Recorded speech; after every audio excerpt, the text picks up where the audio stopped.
Hello, everybody. Larry Young here again with today's segment on living life with purity. And today I've got Alex Fiato is in the studio here with me, and we're going to talk about a few things. Alex is going to kind of give you a rundown on another elaborate segment that he's working on, which involves General George Washington and a visit he had, a mystical experience in 1777, one fateful night at Valley Forge, where we believe Our Lady came to our founding father with a message of hope and inspiration, because she needs this country. This is her baby, if you will. This was their little project. Man thinks it was their great experiment, but it's really heaven's. And Our Lady has had her finger in it the whole way. And Alex just talking with me before we started recording here in this segment. You know, he says, why wouldn't the Blessed Mother have told Washington who she was?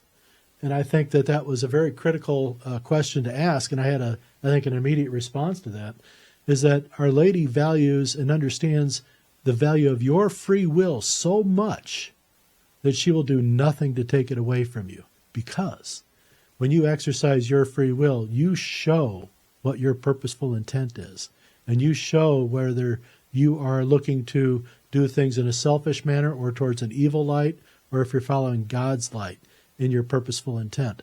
This is how your free will votes in your actions each day, and this is what I call living a life of purity. When you live by your free will choices and constantly choose God's will as your active stance, how you're going to take action on things, you are ultimately saying, God, I love you. Thank you. My work is for you. That's what you're basically saying each time you exercise your free will to do God's will in its place. And God loves that about us. And that's why he lets us have this such a valuable commodity. I've always said to many, many people in my talks over the years is that Our Lady values your free will so much as the second greatest gift that God ever gave man. The first one being himself on the cross, obviously. But the second one was the gift of free will to man to act on his own, with his own purposeful intent, to either show me, do you love me or do you deny me? And so I think that's a very correct response to Alex's question about why she didn't say who she was. I believe that she wanted General Washington to exercise his own intellect and his own experiences, and to sit there and say to himself, this was the handmaid of our Lord. This was not just some woman from the village or area around here. This is who I think she is. And that allowed George Washington to exercise his free will in that moment, which then basically declared who he was and which side of this moral or a spiritual argument he was on. So I believe that was kind of that. So that being said, Alex is going to get into an in-depth take on this experience that Washington had. He'll reference several other writings and tell you what people of the day thought about this when they first heard about it. So I'm really excited about that to get going. But before we get going on to that, and I turned it over to Alex to start spinning his story on that, had a lot of questions from our viewers out there about the items that are here in our backdrop. So our set display here, everyone's asking about the painting. And the painting, a lot of you are readily recognize, it's the road to Emmaus, when Jesus met up with a couple of disciples that didn't recognize him in his transformed image. The people who knew him and had seen him just months before, or just recently, didn't recognize him. So that gives us a clue that Jesus's transformed body, his renewed body, looked different to these people, or they were just so taken with the conflict that may have happened that Jesus is dead. How can this be Jesus? And he just looks like another Jewish man to me. And that was the same problem that the Romans had. The soldiers to recognize. That's why they needed Judas to turn him in, because they all looked the same. Jesus was getting away for weeks ahead of time. If you follow the scripture, they'd be after him. He'd just disappear in the crowd because he just looked like another one of the Jews. He didn't stand out. And so I think that is in the narratives that are put forth by the gospel writers and any other witnesses of that time, that Jesus did not stand out. And so when these people run into Jesus on the road to Emmaus, and back over here in the corner, you can see is the city destination that they were heading to. Now, this painting was done by a fellow by the name of Robert Zund, Z-U-N-D. He was a Swiss painter, and this is considered to be a Protestant view of the biblical verse that happened in the story of the road to Emmaus in the meeting. But what I find very, very outstanding about this, and Alex can dial in it with his knowledge about the mystical city of God, is that this image over here portrays everything that this book says about the mystical city of God and what it looked like. The square, solid, high walls, very not typical of the day and age of the villages around Jerusalem or any place in the Bible Belt at that time, the Holy Lands. That was not typical. But when Zund did the painting, he basically put in the mystical city of God as the destination for the road to Emmaus, being Emmaus. That was an artistic license that he took at that time, but it went along and it showed how valuable these volumes were even to our Protestant friends at that time. They were looking to this for enlightenment as to how they were to sit there and try to understand, who's this guy Jesus anyway? How do we know about him aside from the Gospels? Well, these books right here give a more in-depth look on it. They're not considered gospel, but they are very, very formative to understanding what this man was about and what heaven has plans for us here. It's all contained in the mystical city of God. And fortunately, we've got a great locksmith on our team, that being Alex Fiato, who has read through these texts for years and years and years and had a lot of study on it. He can help unlock a lot of these little juicy nuggets inside there. And I've asked him to try to refer to these things as much as possible. And many times when Alex and I will be having our offhand conversations with you watching, he may make reference to something out of hand, and it'll be so intuitive to him, but maybe not to the rest of us. So I've asked him to please, always try to make an effort to try to note who the source was so it doesn't become confusing, because he has so much going on. It makes sense to him, but we're the kids who sat in the back of the class. A lot of times we always had to be given the information twice because we didn't always get it the first time. So, but Alex is understanding that, and we're trying to make sure that we get our points across, not just to our Catholic friends who might be terribly aware, but anyone who might be dialing in. Maybe they're not a churchgoer at all, but they can have a full understanding of what it is that we're talking about and referring to. But a lot of times if you hear something that's not noted, it's probably coming out of these books. So I'm just going to say that right now. And I think as you watch these segments here, you're going to get more in tune with how we work and how our brains kind of work. So sometimes it works, sometimes it gets a little confusing. But imagine trying to be us sometimes. So we got the road to Emmaus. Jesus, I forget the name of the couple that he met with. Everyone else knows it, but I'm just not that guy. On their way to Emmaus, which is the mystical city of God. And this is Robert Zund's painting. Now, there's something incredibly out of place about this painting, and I don't know if any of you watching would know, but I'm going to tell you right now, the trees in here are just amazing. But there's a problem. They're all oak trees. Now, why would Robert Zund paint all these oak trees in this painting? And there are no oak trees in the Holy Land, especially not this size. He had to fill in a lot of the area. No, he was known for his oak trees in his landscape paintings. Is that right? Yeah, so he did what he did best. He didn't know what an olive tree looked like or how to plant that or draw it, but he sure knew how to do a good oak tree. So there's a lot of oak trees in there that were never in the Holy Land. But that's artistic license, so I wanted to point those things out. Now, this painting had been given to me, and I will talk a lot about Father Robert Havel, Hoevel, who was like an uncle to me all my life.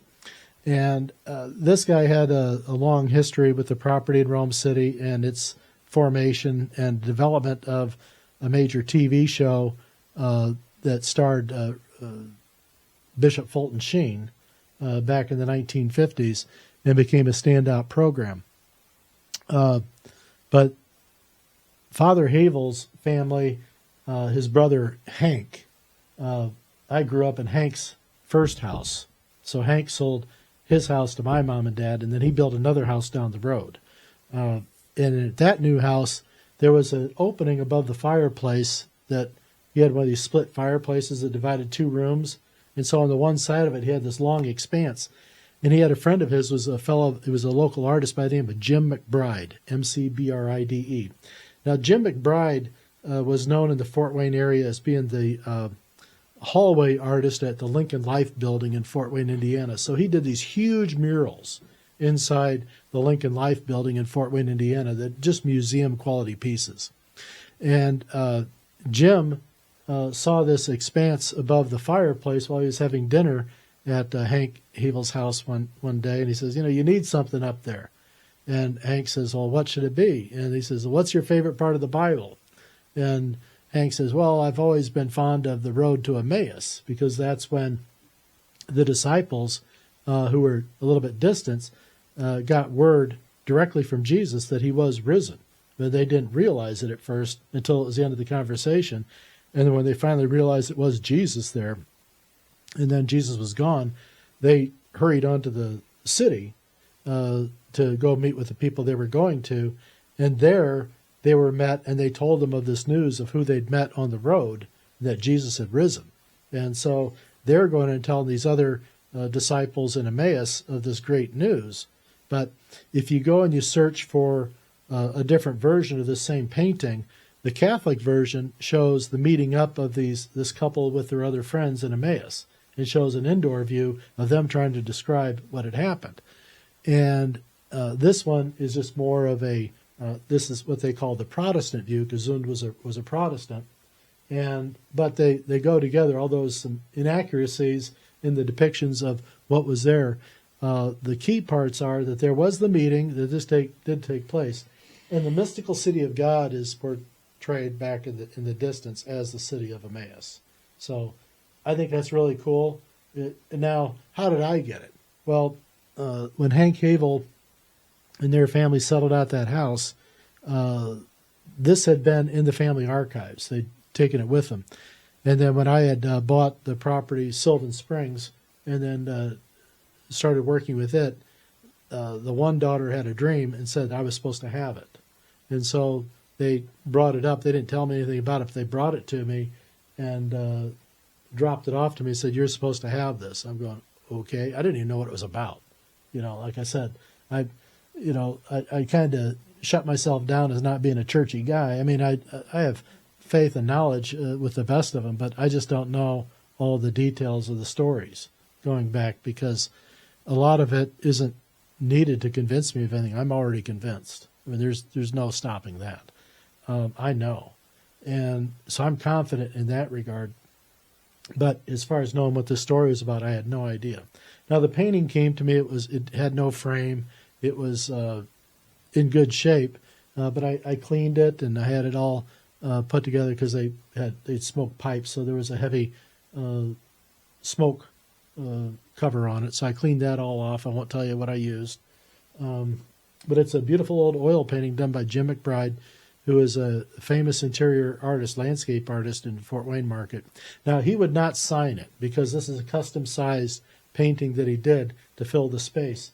And he wasn't going to sign something that was already a master's work. So he was not going to take credit for that. But he did do it to fill the space and to tell the story. And then that's how I ended up with it. It was given to me by Sue Havel, the daughter, and it's always just been a part of me ever since. So I've taken it everywhere I've gone. And it shares a great story in here, so I wanted to make sure everyone had that here.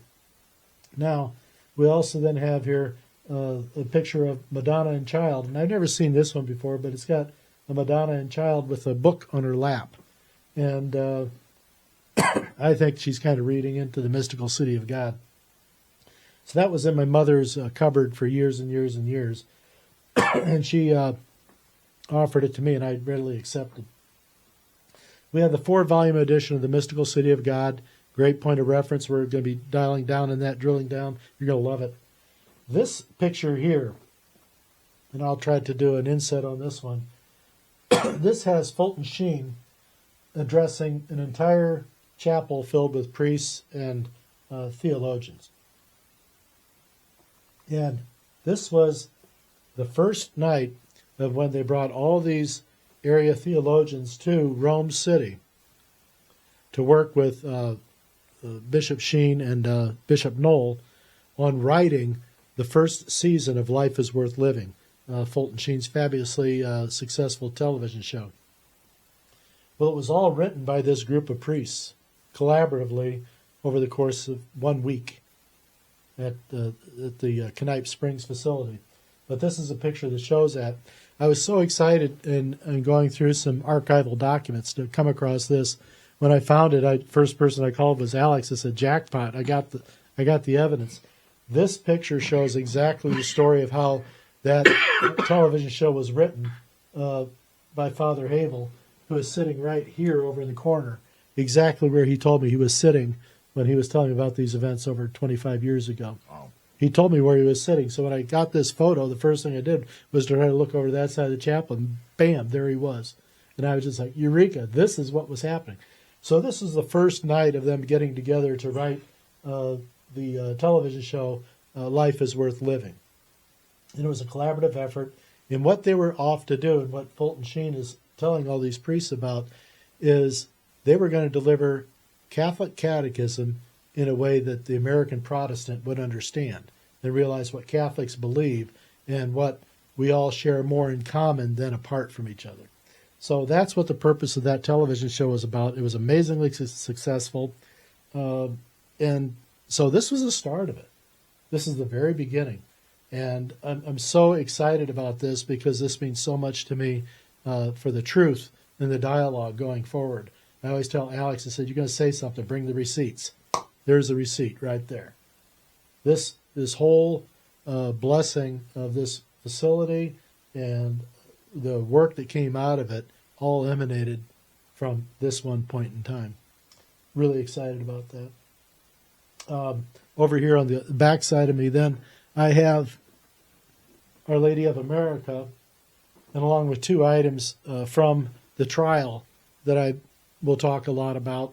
But this was what we were fighting for, was for the freedom for Our Lady of America to not be punished by copyrights and trademarks exercised by someone with their own will in these things.